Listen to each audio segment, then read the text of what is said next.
آیت نمبر 92، سورت نمبر 6۔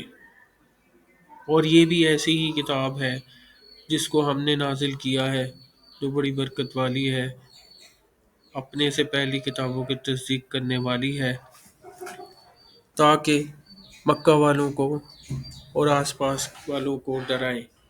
اور جو لوگ آخرت کا یقین رکھتے ہیں، ایسے لوگ اس پر ایمان لے آتے ہیں اور وہ اپنی نماز پر مداوت رکھتے ہیں۔ آیت نمبر 108، سورت نمبر 11۔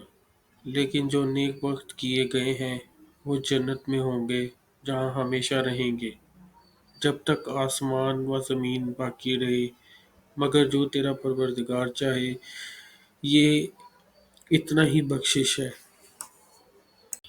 آپ صلی اللہ علیہ وآلہ وسلم فرما رہے تھے کہ تمام اعمال کا دار و مدار نیت پر ہے، اور ہر عمل کا نتیجہ ہر انسان کو اس کی نیت کے مطابق ہی ملے گا۔